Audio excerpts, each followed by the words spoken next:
दगडी चाळ म्हणलं की अरुण गवळीचं नाव डोळ्यासमोर येतं.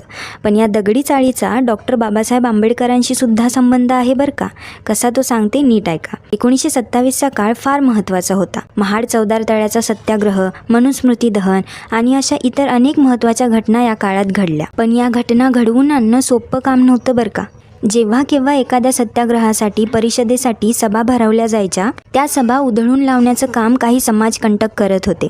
सभा भरवणाऱ्या नियोजकांना मारहाण करणं, सभेला आलेल्या अस्पृश्य वर्गाला मारहाण करणं, अशा प्रकारच्या घटना खूप चालायच्या. यावर उपाय म्हणून त्या काळच्या बॉम्बे इन्फ्रंट महार बटालियनचे काही निवृत्त सैनिक आणि दगडी चाळीतल्या तरुणांनी मिळून यावर तोडगा काढायचं ठरवलं आणि त्यांनी मिळून आंबेडकर सेवा दल तयार केलं. आता या सेवा दलाअंतर्गत त्यांची कामं काय होती माहिती आहे? सभा व्यवस्थित कशा पार पाडतील याकडे पुरेपूर लक्ष द्यायचं.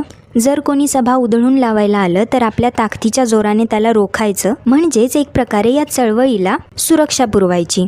पण इथे गंमत अशी होती की आपल्या नावाने असं कोणतं तरी दल कार्य करतंय हे डॉक्टर बाबासाहेबांना याची जराशी सुद्धा कल्पना नव्हती. या सगळ्या गोष्टींचा उलगडा 13 मार्च 1927ला महाड चौदार तळ्याच्या सत्याग्रहासाठी जी नियोजन बैठक घेण्यात आलेली त्या बैठकीमध्ये झाला.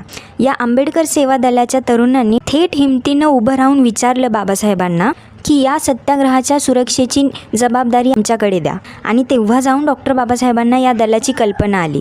बाबासाहेबांना जेव्हा समजलं या दलाची उद्दिष्ट काय आहेत, तेव्हा 13 मार्चला नाव बदलून त्यांनी या दलाची घोषणा अखिल भारतीय समता सैनिक दल म्हणून केली. दगडी चाळीतल्या तरुणांनी आणि महार बटालियनच्या निवृत्त सैनिकांच्या उद्दिष्टांमधून साकार झालेल्या या समता सैनिक दलांनी त्या काळात फार महत्त्वाच्या भूमिका बजावल्या. इतक्या की कधीच कोणत्या सत्याग्रहाला किंवा परिषदेला पोलीस संरक्षणाची गरज भासली नाही. त्यांच्यात दिसून आलेल्या शिस्तीमुळे त्या काळात महिलांचा सुद्धा समता सैनिक दलामध्ये फार मोठ्या प्रमाणात समावेश होता. 30 जानेवारी 1944च्या दुसऱ्या अधिवेशनात समता सैनिक दलाची घटना तयार झाली आणि त्या घटनेला स्वतः बाबासाहेबांनी मंजुरी दिली. या घटनेनुसार त्यात 11 कलमांची तरतूद करण्यात आलेली आहे. आंबेडकरी सेवा दलापासून सुरू झालेला हा प्रवास दगडी चाळीतल्या तरुणांनी आणि महार बटालियनच्या निवृत्त सैनिकांनी एकजुटीने मिळून समता सैनिक दलापर्यंत येऊन थांबवला, ज्यात स्वतः त्यांनी डॉक्टर बाबासाहेब आंबेडकरांना सुद्धा सहभागी करून घेतलं या ना त्या कारणाने.